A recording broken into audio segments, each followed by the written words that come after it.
21절 보십시오. 소제목을 달았어요. 바울의 전도 계획, 이렇게 소제목을 달았는데, 이 일이 있은 후에 바울이 마게도니아와 아가야를 거쳐 예루살렘에 가기로 작정하여 이르되 내가 거기 갔다가 후에 로마도 보아야 하리라 하고, 에베소에서 여러분 어제 우리가 말씀을 봤지만 온 도시가 난리가 났잖아요, 그죠? 그들의 삶의 원칙으로 삼고 일상의 방식으로 삼아가던 세계관, 가치관, 그런 것들을 전부 들고 나와서 태운 책들이 은오만, 지금의 돈으로 환산하면 한 150억에 가까운 엄청난 일들이 일어났잖아요. 그러면 안주하는 마음들이 있지 않을까요? 야, 이게 틀을 잡아야 되겠다, 그런 거예요. 그 많은 사람들이 바울 사도를 따르고, 그쵸? 사역이 인정받고 그의 존재 자체가 인정을 받고 얼마나 존경이 있고 추앙하는 마음들이 있었을까 싶어요. 근데 참 바울 안에 지치지 않는 마음이 있는 것 같아요. 나아가는 마음. 하나님을 사랑하는 마음뿐만 아니라 여러분 이런 마음이 있는 것 같지 않아요? 바울에게는 사람들에게, 이 세상에게 또 주어진 현실, 도시에게 자신이 선물이다라고 생각하는 마음들이 있어 보여요. 왜냐하면 가면 살리는 일들이 일어나잖아요. 내가 가면 살리는 일들이 일어나잖아요. 그러니까 자신이 들고 있는 복음도 선물이지만 자신의 삶에 대하여도 그렇게 두드려 맞고 그렇게 거절당하고 그렇게 반대를 받는데도 불구하고, 이런 게 진짜 여러분 자존감 아닐까요? 그죠? 어떤 반대를 받아도 그것 때문에 열등감을 가지거나 왜 이렇지? 뭐 이런 게 없잖아요. 그러니까 여러분 보시면 복음을 제대로 들고 다닐수록, 복음을 제대로 살아낼수록 오히려 반대도 많아요. 오늘도 소동이 일어나잖아요. 근데 그게 굴하지 않잖아요.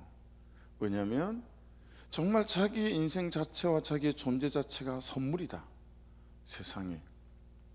이런 게 있는 것 같아요. 그러니까 창세기 12장 1절 2절에 아브라함에게 하나님께서 아브라함을 일방적으로 부르시면서 주신 말씀하고도 너무 닮아 있지 않습니까?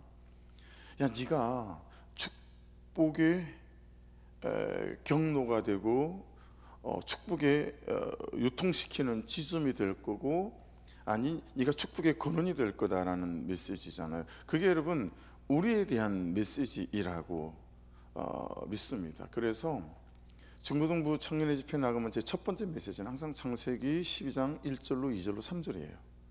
어디를 가든. 왜냐하면 내가 선물이라는 사실 자체를 몰라요.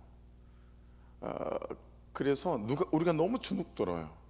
학벌 때문에 너무 주눅들고요, 경제적인 삶의 규모 때문에 너무 주눅들고요, 외모 때문에 너무 주눅들고요. 우리는 야, 너는 세상의 선물이야, 이런 말 듣고 자라지 못했잖아요. 성적 때문에 너무 비하당하고 자랐고, 저처럼 수업 시간에 초등학교 산수 시간에 불러내서 산수 문제를 잘 풀었어요. 그리고 들어가면 칭찬받을 일이었는데, 교탁이 항상 오른쪽에 있지 않아요? 저마침 들어가는 전을 불렀어요. 이 경상도니까 봐라 일로 와봐라. 그러고는 돌려 세워서 아이들을 쳐다보게 만든 다음에 청자켓을 입었는데, 여러분 선생님이 저한테 관심이 요만큼이라도 있는 사람이라면 초등학교 2학년 때부터 제가 밥을 해먹고, 제가 물을 길어야 되고, 제가 나무를 하고, 내가 설거지를 하고, 도시락 싸우는 게 너무 힘이 들어서 도시락을 싸우지 못하는 아이라는 사실을 알았다면, 여러분 이렇게 격려받아 마땅한 그런 사람이었는데, 빨래를 제가 제대로 했겠어요? 그죠? 근데 청자켓을 입었는데 그 청자켓 단추에 청자켓은 부르스름한 녹이 썰어요.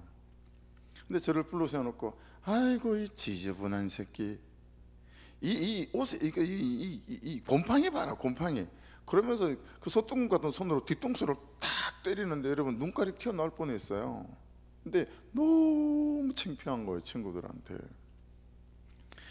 내성적인 데다가 이런저런 열등감도 많은 편인데 그렇게 창피를 당하고 오도맞고 나니까요, 애가 길을 못 펴겠더라고요. 한 달간 주눅이 들어가지고. 우리는 이러고 살았어요. 공부 못하는 것 때문에 이러고 살았고, 없는 것 때문에 이러고 살았고. 근데 여러분 지금도 그러지 않으세요? 오늘 새벽에 말씀 묵상하면서 이게 참 죄로 여겨지더라고요. 나를 어떻게 부르시고 어떻게 살리셨는데 나는 왜 이렇게 자꾸 자격지심이 있고 열등감이 있고 비교함이 있고 조금 뭐가 안 되면 이러고, 왜 나는 나를 선물처럼 생각하지 못할까? 세상 앞에 이 바울 사도의 나아감, 이게 너무 기해 보이는 거예요. 그냥 나는 세상에 하나님이 보내신 선물이다, 뭐 이런 게 있는 거예요. 그래서 끊임없이 안주하지 않아요. 왜냐하면 자기가 가면 살리니까, 도시 자체가 벌떡벌떡 일어나니까.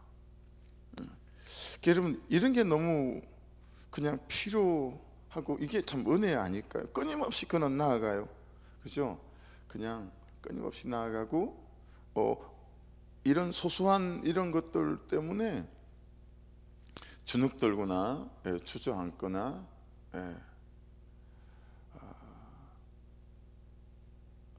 이런 자부심과 이런 어떤 부요함, 풍요함, 여러분 참 부럽지 않으세요? 그렇죠? 그러니까 하나님 안에 머문다라고 하는 것이 어제 주일 말씀하고도 연결되는 지점이 있지 않아요? 그렇죠?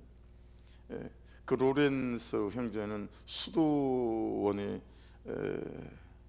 밥 짓는 수도사였거든요.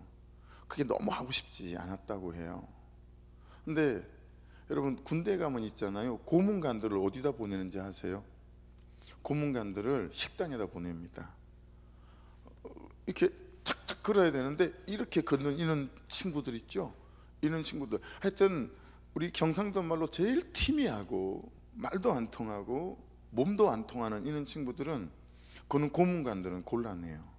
그래서 그 고문관들을 어디다 보내냐면 혹시 그 군대 주방에 있는 분들이 또 이렇게 될까봐, 그죠, 말을 참 조심해야 돼요. 그죠? 근데 제 경우는, 우리 같은 경우는 그랬었어요. 우리 같은 경우는. 그러니까 여러분 밥 짓는 데다가 수도원에서 이분을 그걸 원하지도 않는데 하게 했다라고 하는 거면 이분이 보기에 대단히 탁월해 보이거나 외모도 그렇거든요. 탁월하고 막 그렇지 않으세요. 근데 중세시대 가장 큰 수도원의 수도 논장이 되거든요.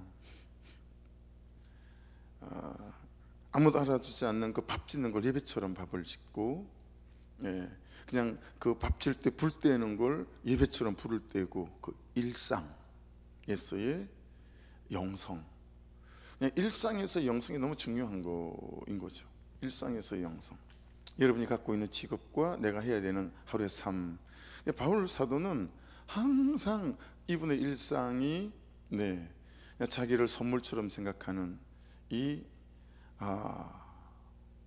담대함, 자부심, 이걸 놓치고 살지 말아야 되겠다. 아침에 이게 너무 죄처럼 여겨져 가지고 하나님한테 너무 죄송했어요. 그래서 여러분 주눅 들지 마시고요. 우리의 삶 자체가 선물 같은 거고, 여러분의 존재 자체가 선물 같은 거고, 그리고 하나님께서 우리를 세워가시는 방법들이, 큰딸이 한 달에 한 번씩 내려와요. 내려오는데, 그래서 어제도 우리 패밀리 타임이었거든요. 그래서 이제 같이 밥도 먹고, 그리고 이제 카페에서 또 대화도 나누고, 벌써 큰딸이 27, 둘째가 25이니까 이제 대화를 나누면 걔들 어른이잖아요, 그죠? 그래서 저는 뭐 말도 잘 못해요. 그냥 옆에 이렇게 그냥 쭈글쭈글 앉아 있고 너무 즐거운 시간들을 이렇게 보내는데 그러더라고요. 만일에 아빠가 19살에 예수님도 못 만나고, 그리고 26세 사업도 접지 않고, 그리고 해서 돈도 잘 벌고, 그는 꽤 돈이 좀 있는 사업가가 되었다면 그런 아빠, 근데 지금의 아빠는 어떤 아빠가 나을 것 같냐고 뭐 그러면서 얘기하는데, 두 딸들이 지금의 아빠가 훨씬 더 좋아 보인다는 거예요.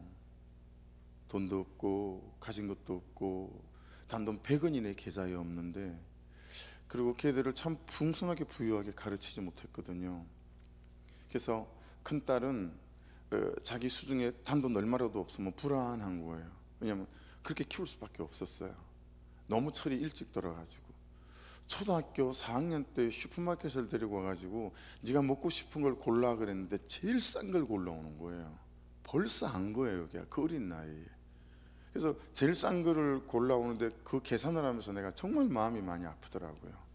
야, 이 어린애가 벌써 이렇게 그런 거죠. 그러니까 그렇게 제가 막 나쁘게 보이진 않나 봐요, 그죠? 그냥 지금의 아빠의 삶이 훨씬 나은 것 같다고, 존재적으로도 그렇고. 그렇게 얘기를 하는데 되게 많이 고마웠었죠. 여러분을 어떻게 세워가실지 모르고 저를, 또 우리 교회를 어떻게 세워가실지 모르잖아요. 안됨이 있을 때, 막힘이 있을 때, 여러분 엎어짐이 있을 때, 더딤이 있을 때, 그때 절대 저와 여러분의 선물 같은 삶을 놓지 않기를 주의 이름으로 축복합니다. 더 큰 선물과 더 괜찮은 선물로 하나님께서 우리를 세워가실 때, 제가 왜 우리 딸들의 얘기를 했냐면, 만일에 아빠가 그때 그 사업을 그대로 하고 돈도 좀 벌었으면 글쎄 지금 같은 인격과 지금 같은 존재가 됐을까? 되게 거만했을 것 같고, 되게 교만했을 것 같고, 지금 이렇게 해도 아빠 그런 연약함을 갖고 있는데 그 좀 돈 좀 벌고 성공 좀 했으면 안 되는 게 어딨어 그러면서 수많은 옆에 있는 사람들을 피 흘리게 만들었을 거라는 거예요. 그런 거죠, 그들의 말의 뉘앙스가. 그러니까 여러분, 안됨이 있고 막힘이 있고 없음이 있고 더딤이 있을 때 절대 하나님께서 우리를 선물처럼 부르시고 선물처럼 보내셨다라고 하는 이 일에 여러분 주눅들지 않기를 주의 이름으로 축복합니다. 거만한 것들이 없으면 거만한 사람으로 절대로 세워지지 않습니다. 그래서 그러니 보세요, 내가 선물이라고 생각하는 사람은 막힘도 선물로 받는 거예요. 할렐루야. 없음도 선물로 받는 거예요. 왜냐하면 그 없음과 막힘과 안됨이라는 선물이 이 선물 같은 나의 삶을 빛나게 만들 거기 때문에 그래요. 그러므로 절대 안됨이 있고 막힘이 있고 없음이 있을 때 그걸 선물로 받는 것이 구속사예요. 그걸 선물로 받고 이 안됨과 막힘과 엎어짐을 통해서 이 선물 같은 나를 더 빛나게 만들어 가시는 그분의 작업이시구나, 이게 구속사예요. 근데 우리는 기복에서는 안 되고 막히고 없고 엎어지면 뭐예요? 왜 이렇게 안 되는 거지? 이렇게 받아들이는 거예요. 그건 구속사에 여러분 반대 지점에 있는 거예요. 그 사고방식 자체가 기복적 사고방식이에요. 그러니 안됨을 선물로 받으십시다. 할렐루야. 없음을 선물로 받기를 주의 이름으로 축복합니다. 막힘을 선물로 받으시기를 주의 이름으로 축복합니다. 그때 내가 선물같이 빛이 나기 시작하는 거예요. 존재적으로다가 내 삶 자체가. 그래서 바울 사도는 자기를 선물로 여기는 사람이라, 자기가 붙잡고 있는 이 복음이 선물 같은 사람이라 막힘이 아무것도 아니에요. 꺼들떠 보지도 않아요.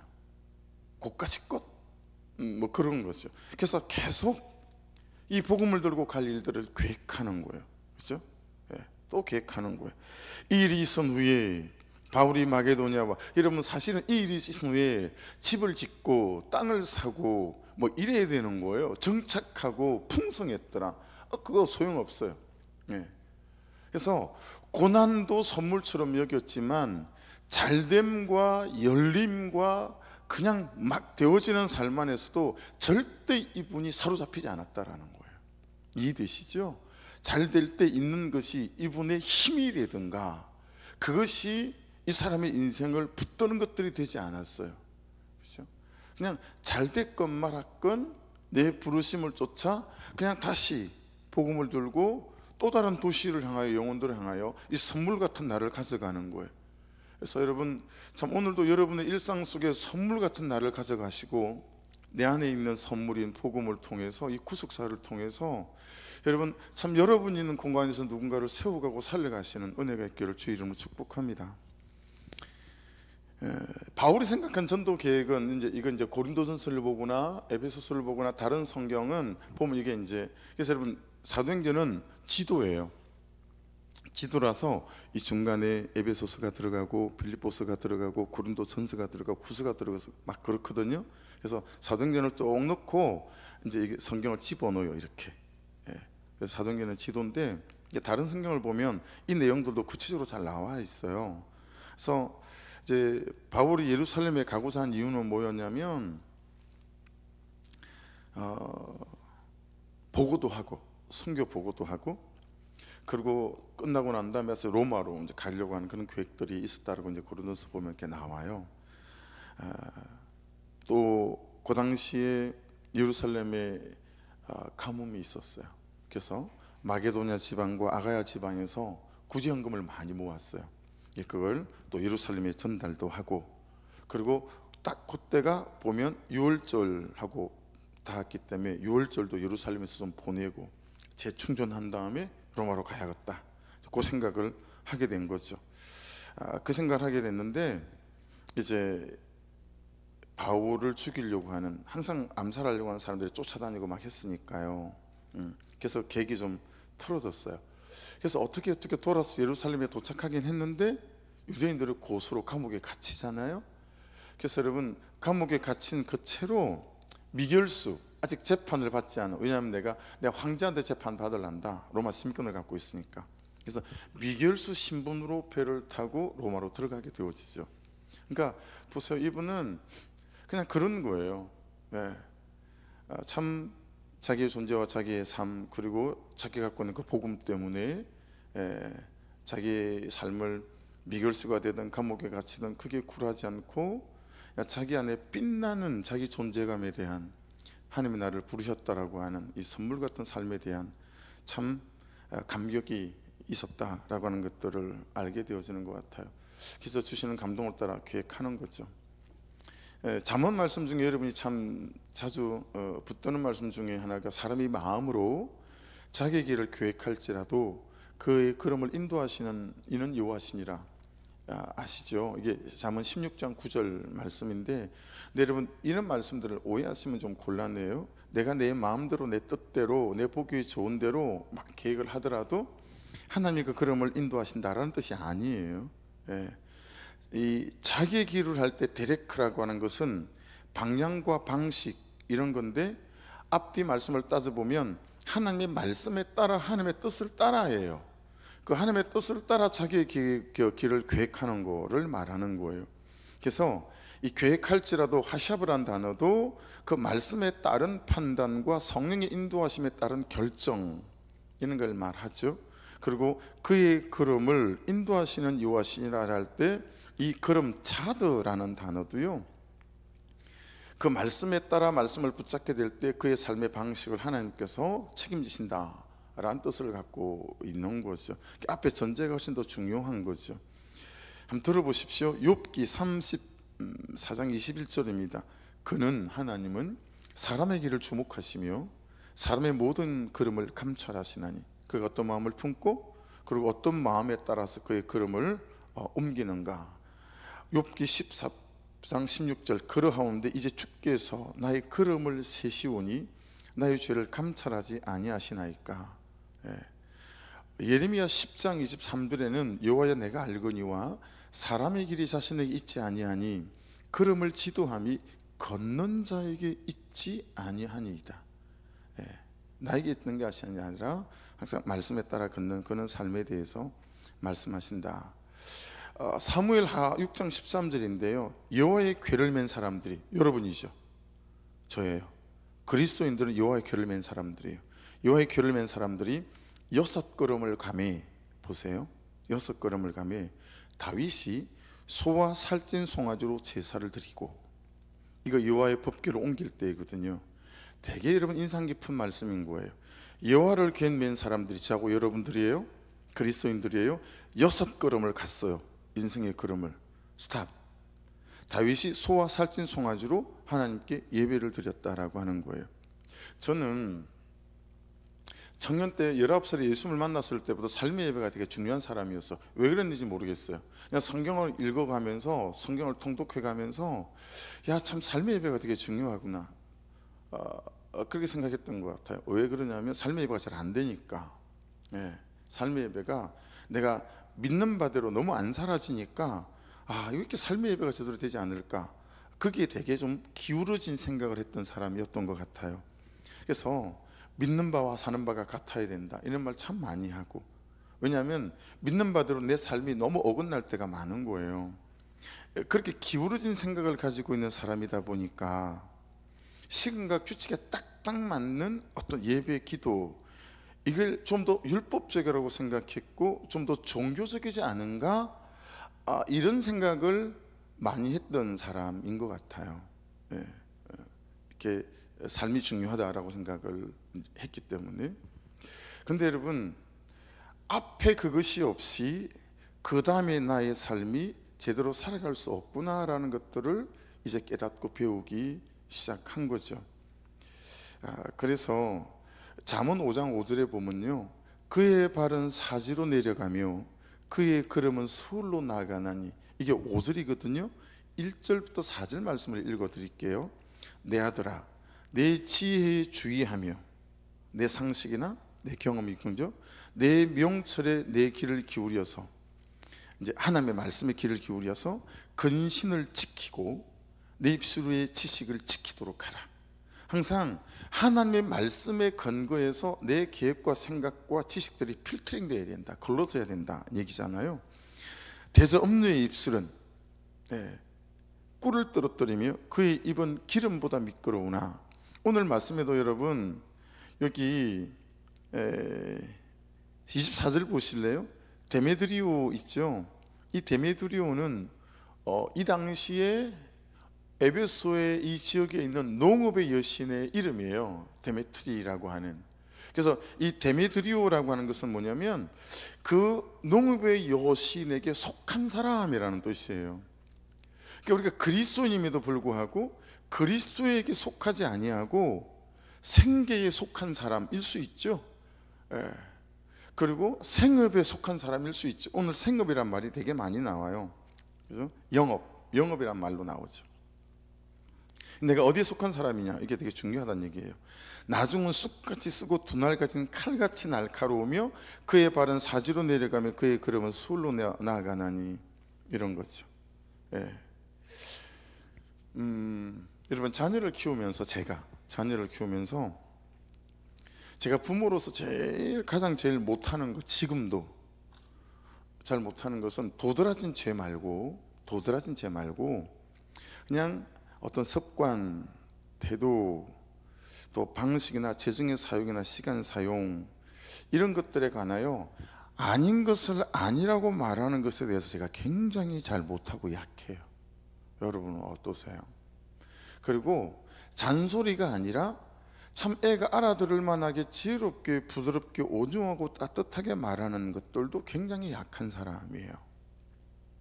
혈기도 많고 내 주장도 센 사람이고 막 그러다 보니 말만 꺼내면 애들은 주눅이 들기도 하고 키울 때, 그래서 애들이 20살이 넘어가고 난 다음에는 자기 의사 표현을 할 수 있을 때는 그렇게 말하더라고요. 아빠, 되게 불편했나 봐요. 강대상에서 저는 매를 들어서 애들을 때려본 적이 없어 라는 말을 우리 애들이 앉아서 설교를 들으니까 그게 되게 마음이 불편했던 모양이에요. 시간이 좀 지난 다음에 아빠, 매만 들고 때리는 게 폭력이 아니야, 언어도 폭력이고 아빠가 싸게 만드는 분위기, 그것도 폭력이었다는 걸 아빠는 모르시나 봐요. 그러더라고요. 그러니까 참 약한 게 많은데 아닌 것을 아니라고 말하는데 되게 약한 거예요. 제가 또 이렇게 풍성하게 애들을 키우지 못했다라는 생각들 때문에 그냥 아이들이 재정을 사용하는 부분에 있어서 좀 아닌 부분들을 야, 그러지 마 라고 말하는 부분에도 제가 되게 연약함을 갖고 있는 거예요. 근데 여러분 보세요. 말씀을 이렇게 보면서 하나님으로 하나님의 백성들에게 참 잘하시는 게 뭐예요? 아닌 것을 아니라고 하시는 거예요. 그렇지 않아요? 하나님은 아닌 건 절대 아니에요. 그거 아니다, 그것도 아니야, 이것도 아니야. 근데 제가 하나님을 가장 못 닮은 것 중에 하나가 또 그 부분인 거예요. 다른 것도 너무 많지만 아닌 것을 아니라고. 여러분, 제가 여러분들에게 아닌 것을 아니라고 말하는 거 잘 들어보셨어요? 이 목사가 성도들에게도 자녀를 키우는 것처럼 아닌 것을 아니라고 말을 잘 못하는 거예요. 그걸 여러분 구세의 복음을 따라가면서 제가 깨닫게 됐어요. 내가 싹군 목사라서 그렇구나. 영혼을 사랑하는 진짜 목사라면 정말 그 집사님의 삶이, 성도의 삶이 말씀을 따라 살아서 정말 하나님이 주시는 풍성한 삶을 살기 원하는 진짜 목사라면 아닌 것을 아니라고 얘기할 수 있어야 되는 내가 싹군 목사인 거예요. 눈치 보고 영혼에 대한 책임보다 그냥 괜찮은 목사로서의 평판을 얻으려고 하는 싹군 목사이다 보니까요, 나를 어떻게 볼까? 교회를 떠나지는 않을까? 순 사기꾼 같은 싹군 목사인 거예요, 제가. 그래서 아닌 것을 아니라고 제대로 말하지 못하는 이 악한 목사라는 사실들이 너무 제가 깨달아지는 거예요. 그래서 목자 여러분, 목원들에게 아닌 것을 아니라고 하시고, 목원들은 목자가 아닌 것을 아니라고 말할 때 아멘으로 받으십시오. 할렐루야. 그래야 괜찮은 교회인 거예요. 그게 싹군 목자가 아닌 거예요. 이게 싹군 목사 있고 싹군 목자 있는 교회 무슨 소망이 있겠어요? 하나님이 아니라 그러면 아니라고 해야 되는데, 이 싹군 목사가 맨날 좋은 소리나 들으려고 말이에요, 눈치나 슬슬 보고, 이건 영혼을 아끼는 목사가 아닌 싹군 목사라 그렇게 살아온 거예요. 그게 김양계 목사님과 제 가장 큰 차이더라고요. 여러분, 그 교회는 여러분 처방이 있잖아요. 처방. 그리고 치리가 있어요. 뻑하면 부목사들을 치리해요. 대한민국에 여러분, 저는 치리하는 교회가 있는 교회를 본 적이 없었어요. 담임 목사가 부목사들 치리 못해요. 요즘은요, 옛날에는 담임 목사님이 부목사님들을 면접을 보고 부목사님으로 이렇게 청빙을 했거든요. 요즘은 부목사님들이 담임 목사님을 면접을 봅니다. 진짜로 전사님들이 담임 목사를 면접을 봐요. 사립이 얼마 주실 거예요? 며칠 근무해요? 몇 시 출근해요? 몇 시 퇴근해요? 그리고 담임 목사 면접을 보고 자기 조건에 맞으면 와요. 모든 교회가 부교육자 청빙을 거의 못해요. 아주 메가처치들 외에 큰 교회 있죠. 이런 부목사님들 사례비가 300만 원이 넘어요. 요즘은 우리 같은 교회는 부목사를 드릴 수도 없어요. 아무리 적어도 260, 280이래요. 보너스는 보너스대로 400%, 600% 다 줘야 되고. 그러니 우리 교회는 부목사님을 드릴 수도 없어요. 그런 시대가 돼버렸어요. 이제는 열정페이 이런 거 없어요. 우리 교회만 있어요. 그래서 목사님들이 저를 만나면 목사님 교회 같은 부목사님, 전사님을 구해달라는데 있어야죠. 그런 분들이 없는데. 그래서 여러분, 목자들, 목원들 눈치 보지 마세요. 말씀이 아니라고 하면 아니라고 하십시오. 뒷감당은 제가 하겠습니다. 제가 아닌 것은 아니라고 하면 하나님이 제 뒷감당 해줄 줄로 믿습니다. 그렇죠? 그게 맞아요. 그래서 오늘 새벽에 너무 마음이 아프고 슬펐어요. 내가 여전히 싹군 목사구나. 이게 너무 마음이 아프고 슬프고, 그냥 제 주제가 다시 이렇게 확인됐어요. 여러분, 잘못된 길, 말씀이 없는 길을 갈 때 진짜 필요한 게 뭐죠? 십자가에서 내가 죽는 사랑인 거더라고요. 십자가. 그냥 그가 어떻게 반응할지 모르지만 나한테 어떤 고된 핍박이, 야 목사님 왜 그러니? 좀 덮어주고 품어주고 안아주고 그럴 줄 모르고. 여러분, 참 이때 십자가에 죽는 사랑이 필요한 거구나. 어떤 피드백이 오든 아닌 것은 아니라고 말하며 그가 적어도 아닌 것은 아닌 거라고 알 수 있도록 하는 게 싹군 목사는 아니겠다, 이런 생각하는 거죠. 그렇죠?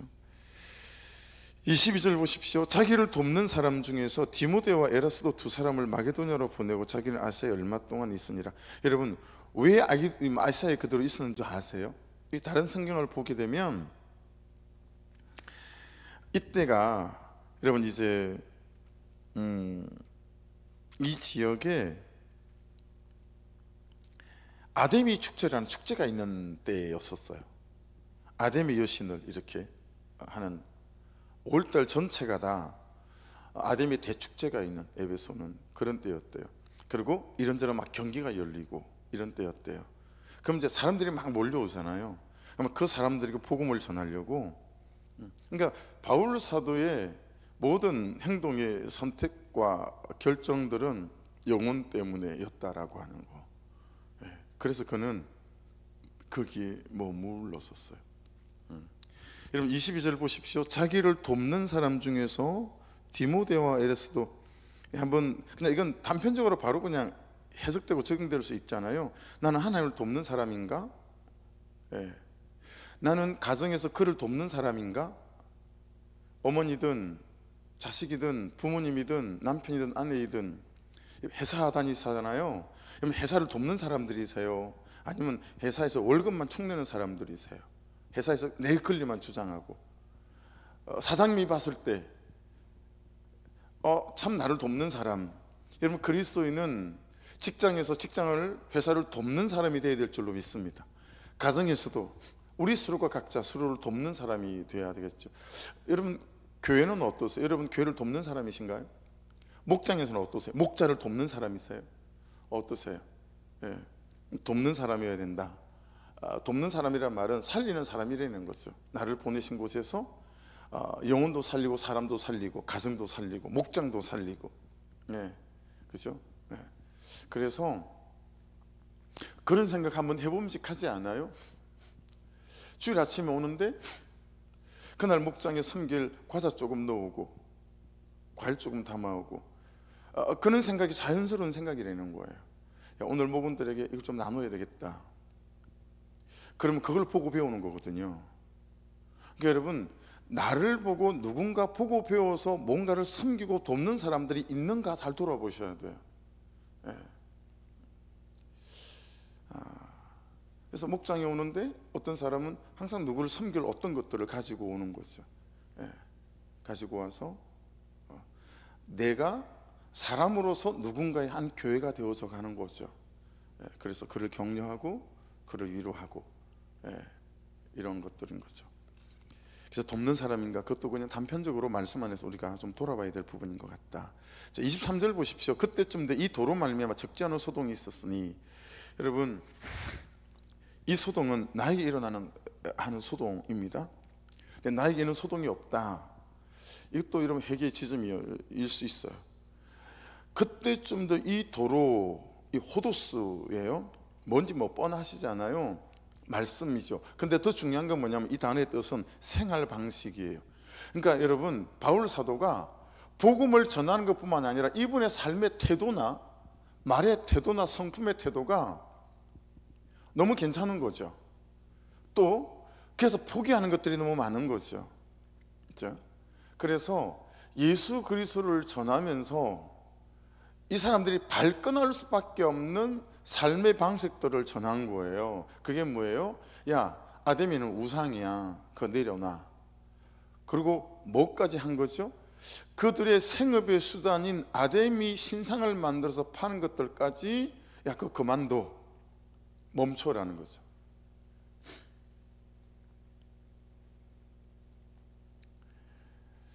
여러분 참 목사로서 성도들의 생업을 손대기가 쉽지 않아요. 주일에 출근을 해야 돼요. 주일에 뭘 해야 돼요.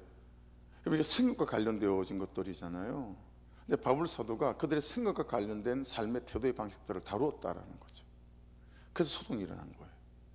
먹고 사는 문제인데, 근데 그 먹고 사는 문제가 말씀에 위배돼. 그러면 안 된다. 야, 주일은 예배해야 된다. 명확하게 얘기를 한 거예요. 그래서 여러분 소동이 막 일어나는 거예요. 그래서 그러니까 여러분 묵상간증 꼭 읽어보십시오. 시간이 많이 됐네요. 묵상간증 꼭 읽어보셔야 합니다. 꼭 읽어보시면 그리스도인으로 살아가는 삶에 있어서 일어나는 소동, 이것에 대한 참 좋은 그런 묵상 같은 게 실려 있어요. 꼭 읽어보셔야 됩니다. 그래서 24절에 보시면 데메드리오는 은장색이 은으로 아데미 신상 모형을 만들어 직공들에게 적지 않은 벌이를 하게 됐는데, 이거 안 된다고 얘기하니까 자기 생업을 건드리는 거예요, 바울 사도가. 그러니까 못 참는 거죠. 먹고 사는 문제인데. 그래서 사람들을 막 모았어요. 그래서 25절에 보면 여러분도 알거니와 우리의 풍족한 생활이 이 생업에 있는데, 그죠? 풍족한 삶이 이 생업에 있는데, 이 바울이 에베소뿐만 아니라 거의 전 아시아를 통하여 수많은 사람을 권유하여 말하되 사람의 손으로 만든 것들은 신이 아니라 하니 이는 그대들도 보고 들은 것이라. 그러면서 이 생업 내려놓고 다른 직업을 찾아라, 이렇게 얘기하는 거죠. 여러분, 목자들이 목원들한테 이 말하기 쉽겠어요? 목사가 성도들한테 이 말하기 쉽겠어요? 주일은 지키는 거예요, 그냥 다른 직업을 찾으셔야 합니다. 근데 그 직업이 너무 쏠쏠한데, 벌리는 게, 그 때문에 자식들을 교육시키고 있고 삶을 유지하고 있는 건데. 근데 이게 이제 말씀이 말씀하시는 바다라고 하는 거죠.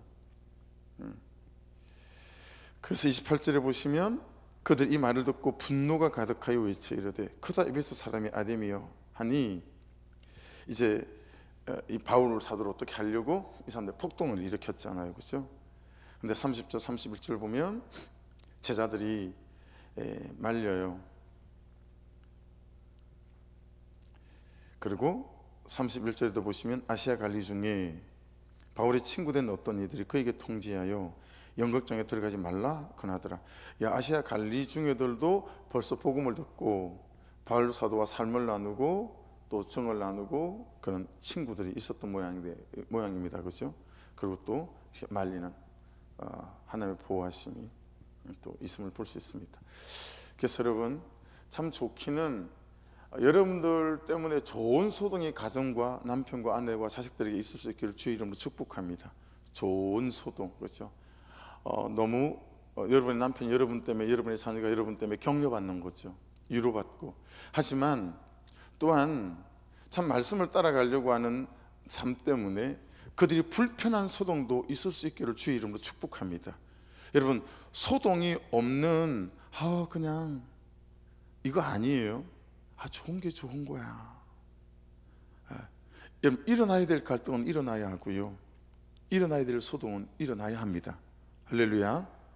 그렇지 않고 말씀은 뒤로 제껴놓고 좋은 건 좋은 거야 그러며 가지 마시고, 다만 그 한 말을 하기 위해서 정말 삶으로 살아내는 잘 섬김들과 평소에 말 한마디라도 그를 따뜻하게 하는 것들을 통해서 여러분 잘 지지를 받을 수 있는 삶을 한 다음에, 당신에게 이렇게, 자녀들에게 이렇게 내가 할 수 있는 에너지는 하나님으로부터 내가 받아서 그래, 그러니 하나님을 우리가 좀 잘 섬겼으면 좋겠어 라고 하는, 말만 있지 않고 말을 서포트할 수 있는, 여러분 삶이 기반되어 지셔서 어느 순간 기회를 주실 때 결정적인 한마디로 감정의 소동도 있고 갈등의 소동도 있어서 여러분의 가정이, 내 삶이 말씀대로 바로 놓여가는 그런 은혜가 있기를 주의 이름으로 축복합니다.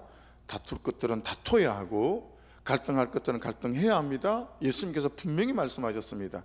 나는 칼을 주러 왔다 라고 말씀하셨습니다. 그렇죠? 그 말이 이 말이에요.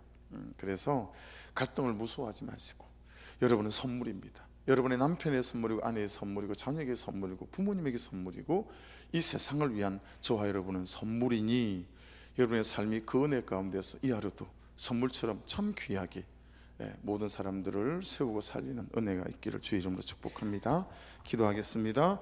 말씀 붙잡고, 아버지 하나님, 막힘, 안됨, 열리지 않음, 이 모든 것들이 선물이라고 믿는 믿음 안에서 나로 선물로 세워가시는, 나로 빛나게 하실 그런 하나님의 작업과 가정을 기억하게 도와주셔서 아버지, 이까짓 막힘과 이까지 안됨 앞에서 이 선물인 나의 삶이, 내 존재가 절대 주저앉거나 숨거나 열등감에 사로잡히지 않는 은혜로 세워져 가게 도와주옵소서. 그리고 명단 꼭 이름이라도 불러주십시오. 7가지 기도 제목으로, 그죠? 환경을 열어주십시오. 마음을 열어주십시오. 사단 권세 일절 틈 못하게 도와주십시오. 오는 사람들은 전부 다 말씀이 들리게 도와주시고, 이 한 주간도 열심히 찾아가는 준비, 커피 한 잔 사주는 준비, 식사 한 끼 대접하는 준비, 우리 성도들에게 그런 준비 허락해 주셔서, 또 교회가 예배며 찬양 하나라도, 음식 하나라도 잘, 청소 하나도 준비되게 도와주시고, 하나님 정말 생명의 말씀이 잘 준비될 수 있는 은혜들도 허락해 주시고 간섭해 주십시오. 주여 한번 부르며 기도드립니다. 주여